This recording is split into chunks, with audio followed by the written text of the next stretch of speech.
ఎదురు కోలు గాటాలు గోలకొండ బోనాలు డిల్లం డల్లం మోతలు గల్లుమనే పోతురాజుల కాళ్ల గజ్జలు శివసత్తుల విన్యాసాలు పసరు వేపల సువాసనల నడుమ కళ్ళు సాకలు పోసి అమ్మకు పెట్టే భోజనం నువ్వు పెద్ద పులి ఎక్కినవమ్మో అంటూ అంతా కలిసి ఆడుతూ పాడుతూ చేసే వేడుకే బోనాల జాతర దశాబ్దాల చరిత్ర కలిగిన భాగ్యనగర బోనాల జాతర రానే వచ్చేసింది. అమ్మలగన్న అమ్మ ఆది పరాశక్తి గ్రామదేవతగా కొలువై ప్రజలను కాపాడే కల్పవల్లికి పూజలు చేస్తూ ఊరువాడ అంతా పులకించిపోతోంది.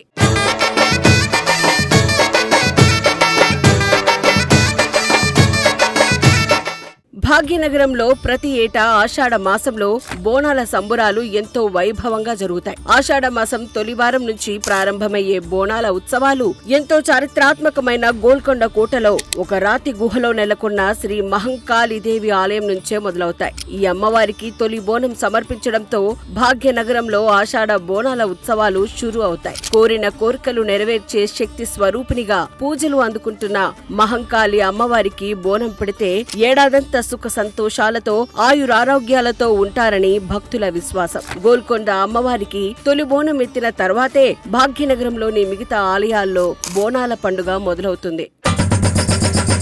ఎదురు కోలు గాటాలు గోలకొండ బోనాలు గోల్కొండ జగదాంబిక అమ్మవారికి తొలి రోజు 3 బోనాలను సమర్పిస్తారు. రాష్ట్ర ప్రభుత్వం సమర్పించే పట్టుచీర బోనాలను లంగర్ హౌస్ నుంచి ఊరేగింపుగా తీసుకెళ్తారు. ముందుగా లంగర్ హౌస్ లోని పూజారి ఇంటి వద్ద ఉండే ఉత్సవ విగ్రహాలకు పట్టు వస్త్రాలను సమర్పిస్తారు. ఆ తర్వాత ఉత్సవ విగ్రహాలు బోనాలను కోటపైకి డప్పు చప్పుళ్లు డోలుమోతలు పోతురాజుల విన్యాసాల మధ్య ఊరేగింపుగా తీసుకెళ్తారు. అక్కడ ఘటాలకు ప్రత్యేక పూజలు చేసి బోనాలను సమర్పిస్తారు. ప్రభుత్వం ఇచ్చే బోనాలతో పాటు బంజర్ దర్వాజా నుంచి నజర్ బోనం తీస్తారు. మహంకాళి ఆలయం పూజారి ఇంటి నుంచి మరో బోనం అమ్మవారికి వెళ్తుంది. ఇలా తొలి రోజే 3 బోనాలు అమ్మకు సమర్పిస్తారు. ఈ మాసంలో అమ్మవారికి మొత్తం 9 బోనాలు సమర్పిస్తారు. ప్రతి గురు ఆదివారాల్లో భక్తులు బోనాలు చెల్లిస్తారు. ఆషాఢ మాసం ముందు వచ్చే అమావాస్య రోజు అమ్మవారి ఆలయానికి వెళ్లే మార్గంలోని మెట్లకు పూజలు చేయటం ఆనవాయితీగా వస్తోంది.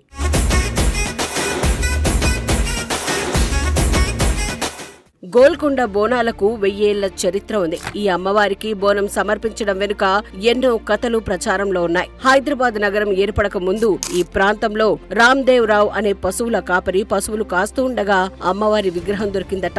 అద్భుత తేజస్సు కలిగిన ఆ విగ్రహం గురించి అప్పటి కాకతీయ రాజులకు తెలిసిందట. దీంతో ఆ ప్రాంతంలో ఆలయాన్ని కట్టించి అమ్మవారి విగ్రహాన్ని ప్రతిష్ఠించారట. ఆ ప్రాంతానికి గొల్లకొండ అనే పేరు పెట్టారట. అంతేకాదు కాకతీయ రాజు ప్రతాపరుద్రుడు మహంకాళి ఆలయంలో బోనాల సందర్భంగా ప్రత్యేక పూజలు చేసేవారట. అప్పటి నుంచి ప్రతి సంవత్సరం ఇక్కడ బోనాల ఉత్సవాలు జరుగుతున్నాయి. కాకతీయుల తర్వాత ఈ ప్రాంతాన్ని పాలించిన నిజాం నవాబులు కూడా ఆలయాన్ని అలాగే కొనసాగించారు. నవాబుల కాలంలోనే హిందువులు భక్తితో జరుపుకునే బోనాల వేడుకలకు ప్రత్యేక ఏర్పాట్లు కూడా చేసేవారట.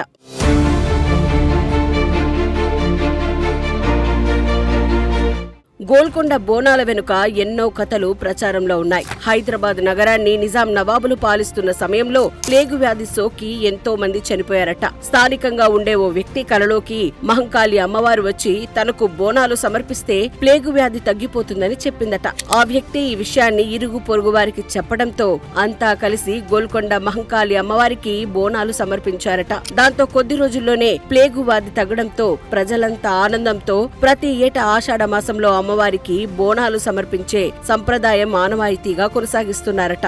ఇదిలా ఉంటే భాగ్యనగరంలోని మిగతా ఆలయాలకు గోల్కొండలోని మహంకాళి ఆలయానికి ఒక తేడా ఉంది. సాధారణంగా ఆషాఢ మాసంలో వచ్చే ఆదివారాలలో ఆయా ఆలయాల్లో అమ్మవారికి బోనాలు సమర్పిస్తారు. కానీ గోల్కొండ కోటలో మాత్రం ఆషాఢ మాసంలోని ప్రతి గురు ఆదివారాల్లో భక్తులు బోనాలు చెల్లిస్తారు. ఇలా బోనాలు సమర్పించడం ద్వారా ఏడాదంతా సంపూర్ణ ఆయురారోగ్యాలతో సంతోషంగా ఉంటారని భక్తుల నమ్మకం.